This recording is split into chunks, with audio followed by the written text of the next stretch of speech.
Buenas noches, mi nombre es Melissa Durango y en este espacio les compartiré cómo se hace el procedimiento del interrogatorio. Primero, precisamos entonces qué es un juicio. Un juicio es un mecanismo de verificación de los hechos y circunstancias contenidas en una acusación.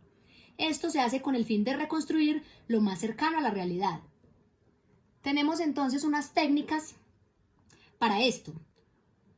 Se debe hacer un uso óptimo de los hechos indiscutibles y no controvertidos. Se deben eliminar los elementos imposibles de probar. También se deben conocer las pruebas y los elementos claves que apoyan la teoría, así como las debilidades probatorias. Se debe además ser progresivo, es decir, tener una secuencia lógica o sugerir un orden de diligenciamiento de las pruebas. Y se debe además analizar las debilidades de la teoría contraria y los puntos de ataque. El artículo 392 del Código de Procedimiento Penal nos dice cuáles son las reglas sobre el interrogatorio. En ellas tenemos entonces, toda pregunta versará sobre los hechos específicos. El juez prohibirá toda pregunta sugestiva, capciosa o confusa. El juez además prohibirá toda pregunta que tienda a ofender al testigo.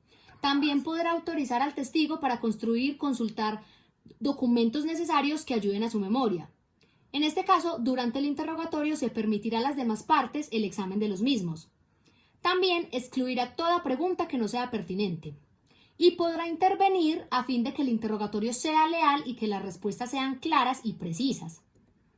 Así entonces, el interrogatorio o examen directo se puede entender como un cuestionamiento que hace la parte oferente de la prueba a su testigo o perito con el fin de probar su teoría del caso.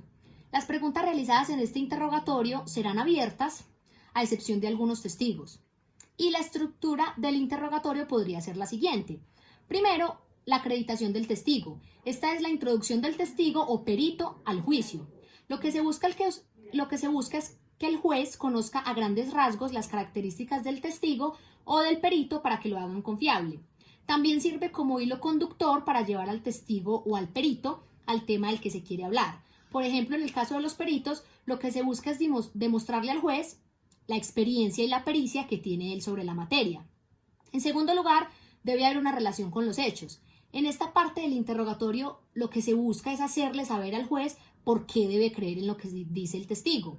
Esto se hará mostrando a través de diversas preguntas la conexión que tiene el testigo o perito con los hechos. Y en tercer lugar, tenemos la exposición de los hechos. En esta parte del interrogatorio se deberán hacer preguntas dirigidas a apoyar al testigo a relatar lo que observó con el resultado de la investigación del perito.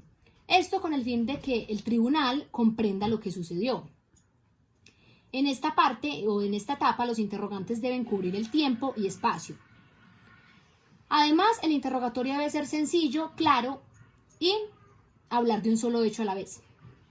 Tenemos entonces que en el interrogatorio se hacen un tipo de preguntas. Estas pueden ser abiertas, cerradas, de transición, narrativas o preguntas de seguimiento como el qué, quién, cómo, dónde, en qué momento, por qué, para qué, con quién o con qué. Y tenemos por último unas preguntas que no están permitidas en el interrogatorio, que serían las preguntas capciosas o las preguntas impertinentes.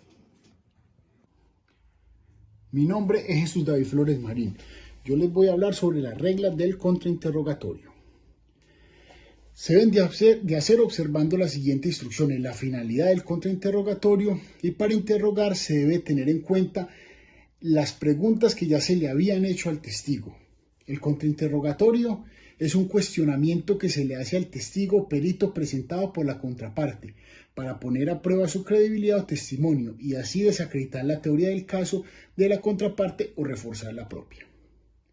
El contrainterrogatorio tiene fines diversos: restar credibilidad al testigo, reducir la veracidad del testimonio, resaltar información que favorece la teoría del caso del contrainterrogador. Las preguntas sugestivas solo se utilizan en el contrainterrogatorio. Debe limitarse al objeto del examen directo, enfocado a cuestiones que afectan la credibilidad o idoneidad del testigo y solo si se va a mejorar nuestro caso o empeorar el de la contraparte. Existen varias estrategias: ser breve, sencillo, claridad, emplear preguntas sugestivas, formular preguntas sobre un solo hecho, no escribir las preguntas sino utilizar los bosquejos de lo que van respondiendo. Existen varias técnicas para desacreditar al testigo. mostrar que no tiene conocimiento propio directo del asunto, problemas de memoria, predisposición a favorecer parientes, amigos o compañeros, prejuicio a favor o en contra, predisposición por declaraciones previas y errores o contradicciones. Mi nombre es José Camilo Mesa Ramírez y hoy quiero hablarles del interrogatorio cruzado del testigo. Todo declarante, luego de las formalidades indicadas en el artículo anterior, en primer término será interrogado por la parte que hubiere ofrecido su testimonio como prueba. Este interrogatorio denominado directo se limitará a los aspectos principales de la controversia, se referirá a los hechos objeto del juicio o relativos a la credibilidad de otro declarante. En segundo lugar, si lo desea, la parte distinta a quien solicitó el testimonio podrá formular preguntas al declarante en forma de contrainterrogatorio, que se limitará a los temas abordados en el interrogatorio directo. Y finalmente el declarante podrá ser nuevamente preguntado por la otra parte, si considera necesario hacer claridad sobre las respuestas dadas en el redirecto y sujeto a las pautas del contrainterrogatorio. ¿Cuándo se deben sentar bases? Cuando se requiera refrescar memoria o impugnar credibilidad en el testigo. ¿Cómo se sientan estas bases o autentica la evidencia?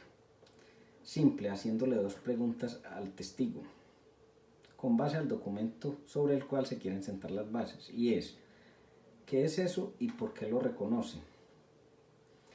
¿Cómo se le hace lectura a ese documento sobre el cual se sentaron las bases? Si es para refrescar memoria, se hace mentalmente, y si es para impugnar credibilidad, en voz alta. Interrogatorio redirecto. Apoyo para rescatar la fortaleza y la credibilidad del testigo. Se busca rehabilitar el dicho del testigo y su credibilidad buscando prueba orientada a restarle eficiencia a aquellos aspectos impugnatorios que surgieron en el examen del contrainterrogatorio. Recontrainterrogatorio. Se trata de examinar materias nuevas procedentes del interrogatorio inmediatamente anterior, es decir, queda limitado únicamente a impugnar o refutar la prueba de rehabilitación producida en el interrogatorio redirecto, con el objeto de destruir la veracidad o credibilidad de la prueba de rehabilitación e insistir en la refutación de la credibilidad del testimonio o la persona, ya sea testigo o perito. ¿Cómo se presentan las objeciones? Estas se presentan de una forma oportuna, pertinente y fundamentada. ¿A qué preguntas se le puede hacer objeciones? A las preguntas sugestivas en el interrogatorio directo, a las preguntas argumentativas, a las preguntas compuestas, a las preguntas repetitivas, a las preguntas que asumen hechos no probados, a las preguntas especulativas, a las preguntas capciosas y a las preguntas impertinentes.